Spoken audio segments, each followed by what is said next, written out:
mukhtaar robow cali abumansuur oo horey u ahaa ku-xigeenkii ururka al-shabaab oo bishii Disembar sanadkii 2018 dowladda Soomaaliya ay ka hor istaagtay inuu u tartamo hoggaanka maamul goboleedka Koonfur Galbeed ayaa bixiyay waraysigiisii ugu horeeyay.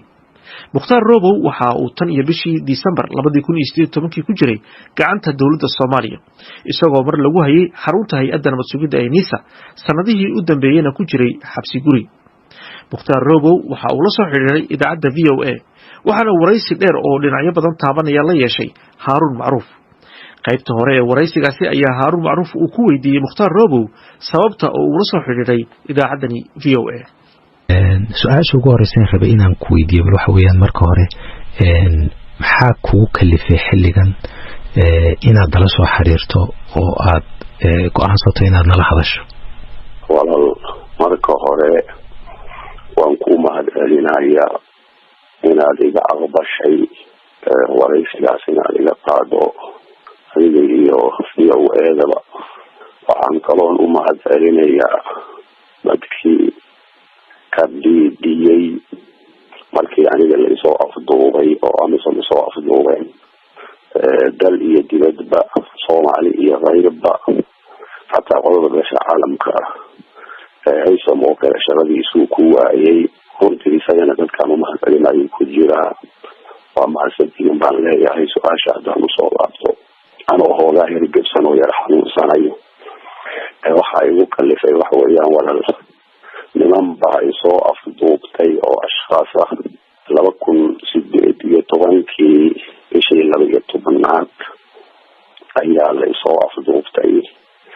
ilaa iyo hadda ayaan u afduubanahay aan telefoon la ii ogolayn oo xuquuqdaydii asaasiga ahayd la ii ogolayn wax kastoo bani aadan aqulahaa aan la ii ogolayn. marka taasaa kaliftay intaan noolahay oon wax dhihi karoon fursadaan helo inaan sheego waxa meesha ka jiro xaaladda aan ku suganahay iyo cidda sababtay xaaladaas.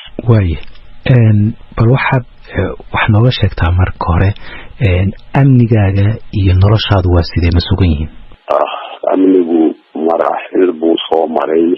markii hore la isoo afduubay waxa weeyaan waxaa la keenay Muqdisho 6 bilood xafiiska hay'adda nabad sugidda ayaa lagu hayay.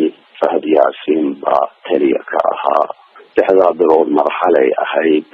muddo kale iyadana guri kale la geeyay oo ciidan hore oo ila joogay waxay ahaayeen ciidanka waa la dhaho waa shaamid ahoo nin kale uu wato oo 3 magaalo laga soo kala qaaday Gaalkacyo iyo Cadaadis iyo Dhuusamareeb baa muddo i hayay. niman iska maleeshiya fawdaawiyiin baa ku badnaa waa kuwa qorkayda isku xabadeeyay oo qorkayda nin lagu dilay. kadib waa laga soo bedelay oo guri kale i keeneen isla warantiiba la igu soo wareejiyay. ammaanka iyo tan noloshaba ma ku dhihi karo way sugan yihiin kuma dhihi karo oo ma ku dhihi karo. waxaan rabaa qodobka ah inaad shabaab aad ka soo baxday dagaalka aad ka soo horjeedo hadda haddii lagu sii daayana qof nabad wax ku raadiya aad tahay inaad arrintaa fursad aan ku siiyo bal u kala cadayso mowqifkaaga dadka Soomaaliyeed markaan aan fursad ku siiyo. horaan u cadeeyay kaase walaalahaaday nado aad u mahadsan.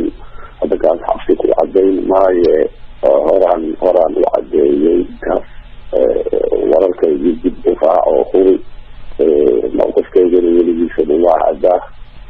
anigu nabad baan wax ku raadiyey waana ku raadin doonaa haddaan la iqasbin walaalow marka dhaxal aabaha aad kasoo gaarteed leedahay uu nin shaksi ku leeyahay haddii dadkoo dhan ku doortaan lagu aqoonsan mayn annagaana wixii haysana haddii lagaa soo badiyo dawladda ma soo dhexmaraysid mar dambe waxaa kuu furan uun doolkii inaad ku laabato taas haddii waa xaniitaababa waad garanaysaa.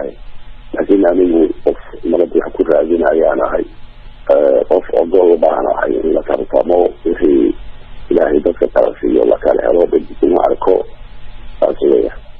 hamigaaga siyaasadeed miyuu isbedelay hadda oo haddii aad soo baxdo ma tartamaysaa mar kale siyaasadda hamigaaga miyuu isbedelay? maya walaal isma bedelin. wax badanna waan akhriyey runtii hadday bacda tahay qur-aan tahay wax kale tahay ilaahay baan ugu mahadinahayaa amiga iyagu isma bedelin in insha allahu tacaala dadka iyaga iyo dalka iyaga aan horumariyaan markasta diyaar u ahaan doonaa insha allahu ma niyad jeli maayan haddaanan dhiman insha allahu waan sii mari doonaa masiiradaas ma joojinayo. kaasi waxa uu ahaa Mukhtaar Robow Abu Mansuur oo waraysi gaarsiiyay laanta Soomaaliga VOA isagoo u waramay Haarun Macruuf. dhegeystayaal waxaa naga xasuusinahay in VOA la xiriiray hay'adaha amniga iyo mas'uuliyiinta madaxtooyada Soomaaliya iyo waliba mas'uuliyiin ka tirsan maamul goboleedka Koonfur Galbeed ilaa haatanna kama aanay soo jawaabin codsigii waraysi ee aanu gudbinay. sidoo kale VOA waxay la xiriirtay hawlgalka AMISOM sarkaal ka tirsan AMISOM waxa uu noo sheegay in mowqifka AMISOM uu yahay kii lagu qoray war-saxaafadeedkii ay AMISOM soo saartay 15 December 2018 war-saxaafadeedkaasi oo beeniyay in AMISOM ay wax lug ah ku lahayd qabashada Mukhtaar Robow iyo soo wareejintiisa magaalada Muqdisho labadaba. qaybo kale oo kamid ah daba waraysigaasi waxaad ku dhageysan doontaan idaacadaha soo socda. Mukhtaar Robow Ali Abu Mansuur oo horey u ahaa ku-xigeenkii ururka Al-Shabaab oo bishii December sanadkii 2018 dawladda Soomaaliya ay ka hor istaagtay inuu u tartamo hogaanka maamul goboleedka Koonfur Galbeed ayaa bixiyay waraysigiisii ugu horeeyay.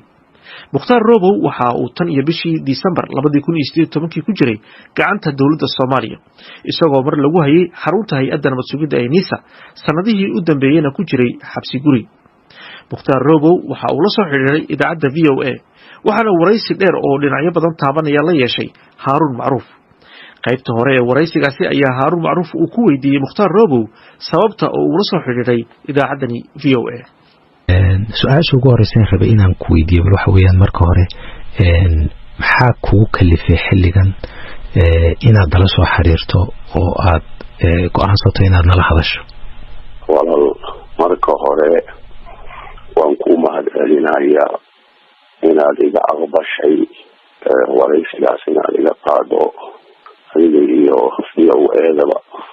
waxaan kaloon u mahadcelinayaa dadkii ka dhiidhiyey markii aniga laisoo afduubay oo AMISOM isoo afduubeen dal iyo dibadba Soomaali iyo kayrba xataa qodobka beesha caalamka haysom oo kale shaqadiisuu ku waayay runtii isagana dadkaan u mahadcelinayo ku jiraa.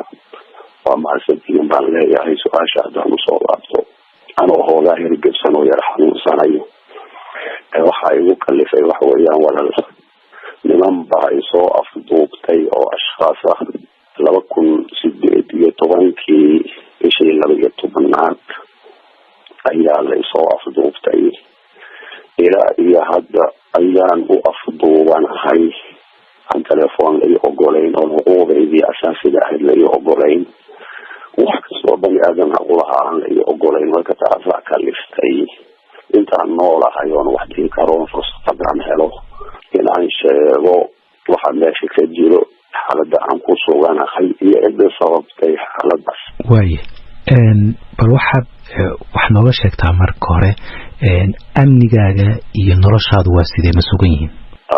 amnigu maraaxil buu soo maray.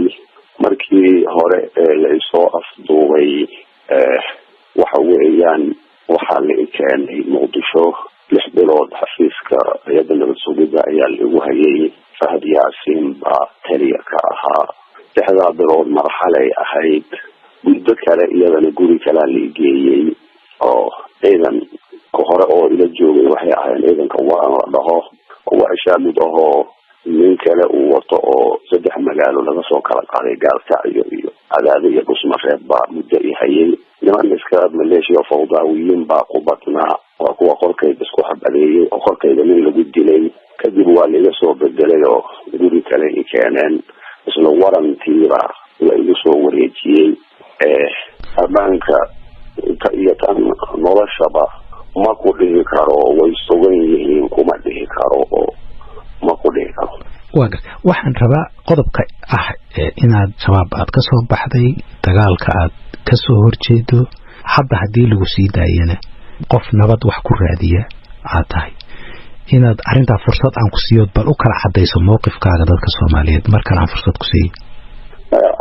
horaan u cadeeyay kaas walaalahaalimado aad u mahadsan hadda kaas xabsi ku cadeyn maaye horaan u cadeeyey kaas wararkaygii dib u raaco hubi mawqifkaygana weligiisaba waa caddaa anigu nabad baan wax ku raadiyey waana ku raadin doonaa haddaan la iqasbin walaalow marka dhaxal aabaha aad kasoo gaarteed leedahay uu nin shaksi a ku leeyahay haddii dadkao dhan ku doortaan lagu ku aqoonsan mayn annagaana wixii haysana haddii lagaa soo badiyo dawladda ma soo dhexmaraysid mar dambe waxaa kuu furan uun doolkii inaad ku laabato taas haddii waa xaniitaadaba waad garanaysaa laakiin anigu qof nabad wax ku raadinayaan ahay qof ogol baan ahay in la tartamo wixii ilaahay dadka kala siiyo lakala helo dadkuma arko saas weya hamigaaga siyaasadeed miyuu isbedelay hadda oo haddii aad soo baxdo ma tartamaysaa mar kale siyaasadda hamigaaga miyuu isbedelay maya walaal isma bedelin wax badanna waan akriyey runtii hadday bacda tahay qur-aan tahay wax kale tar ilaahay baan ugu mahadinahayaa hamiga iyagu isma bedelin in insha allahu tacaala dadka iyaga iyo dalka iyaga aan horumariyaan markasta diyaar u ahaan doona insha allahu ma niyad jebin maayaan haddaanan dhiman insha allahu waan sii wari doonaa masiiradaas ma joojinayo kaasi waxa uu ahaa Mukhtaar Robow Abu Mansuur oo waraysi gaarsiiyay laanta Soomaaliga VOA isagoo u waramay Haarun Macruuf dhageystayaal waxaa naga xasuusinahay in VOA la xiriiray hay'adaha amniga iyo mas'uuliyiinta madaxtooyada Soomaaliya iyo waliba mas'uuliyiin ka tirsan maamul goboleedka Koonfur Galbeed ilaa haatan kama aanay soo jawaabin codsigii waraysi ee nu gudbinay sidoo kale VOA waxay la xiriirtay hawlgalka AMISOM sarkaal ka tirsan AMISOM waxa uu noo sheegay in mowqifka AMISOM uu yahay kii lagu qoray war-saxaafadeedkii ay AMISOM soo saartay 15 December 2018 war-saxaafadeedkaasi oo beeniyay in AMISOM ay wax lug ah ku lahayd qabashada Mukhtaar Robow iyo soo wareejintiisa magaalada Muqdisho labadaba qaybo kale oo kamid ah daba waraysigaasi waxaad ku dhageysan doontaan idaacadaha soo socda